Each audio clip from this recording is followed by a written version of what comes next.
Tips of success. લેખક doctor Sunil જોગી. અધ્યાય 1. સાદું જીવન, ઉચ્ચ વિચાર ધરાવતી જીવનશૈલી અપનાવો.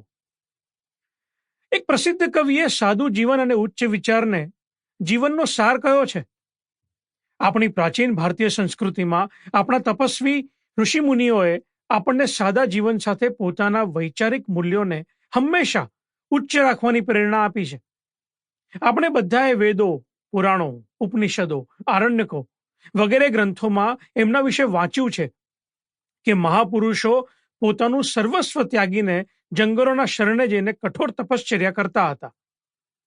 એમના શરીર પર માત્ર એક લંગોટી અથવા તો કહેવા પૂરતું નામ માત્રનું એક કપડું રહેતું હતું.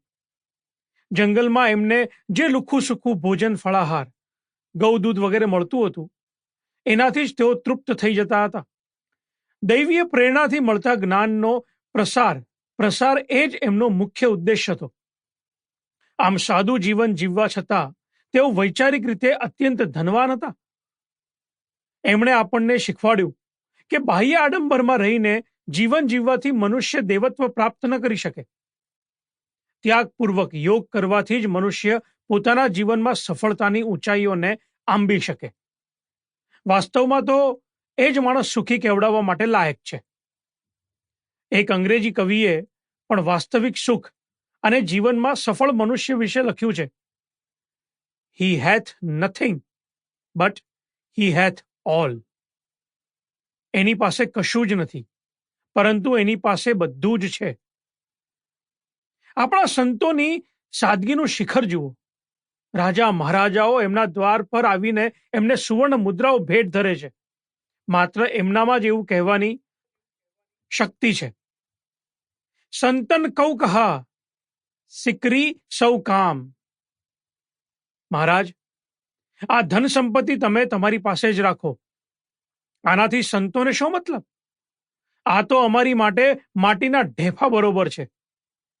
કોઈ સાધારણ મનુષ્ય હોય તો આટલું ધન મળતા જ ગદગદ થઈ જાય અને રાજાની પ્રશંસા કરતા જ થાકે નહીં.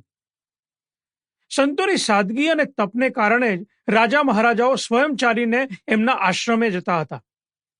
જો કોઈ સંત એમના મહેલ સુધી આવી જાય તો એ પોતાનું રાજ સિંહાસન છોડીને સામે ચાલીને એમનો આદર સત્કાર કરતા હતા.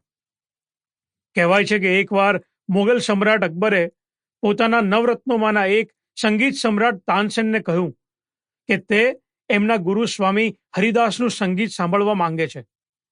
તાનસેને કહ્યું, જહાપના, સ્વામીજી તો દરબારમાં આવશે નહીં, તમારે જાતે એમની પાસે જવું પડશે. ત્યારે અકબરે વેશ બદલીને વૃંદાવનમાં એમનું સંગીત સાંભળ્યું. ભગવાન શ્રી રામનું ઉદાહરણ આપણી આંખ સામે જ છે. રાજ પરિવારમાં જન્મ લઈને જીવનના તમામ ઐશ્વર્યો અને સુખોને ભોગવતા જ્યારે એમને 14 વર્ષનો વનવાસ આપવામાં આવ્યો ત્યારે એમણે એક ક્ષણ પણ ખચકાયા વગર આ સુખોનો ત્યાગ કરી દીધો. શરીર પર વલકલ વસ્ત્ર ધારણ કરી લીધું. વન ઉઘાડે પગે ભટકે છે અને કંદમૂળ તથા ફળ ફૂલનો આહાર લે છે.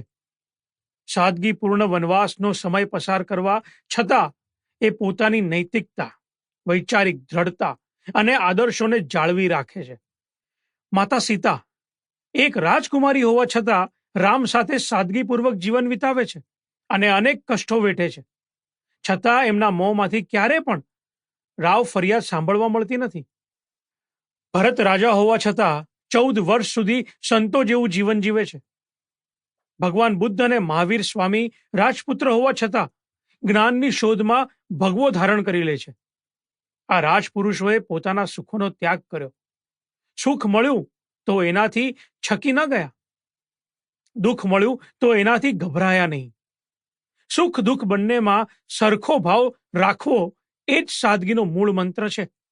સુખ મળી જાય એનાથી છકી ન જશો, દુઃખ મળે તો એનાથી ગભરાઈ ન જશો. સુખ દુઃખ બંનેમાં સરખો ભાવ રાખવો એ જ સાદગીનો મૂળ મંત્ર છે. જો આપણે અન્ય મહાપુરુષોના જીવન પર નજર કરીએ તો મહારાણા પ્રતાપનું સાદગીભર્યું જીવન પણ અનુકરણીય. Sample complete. Ready to continue?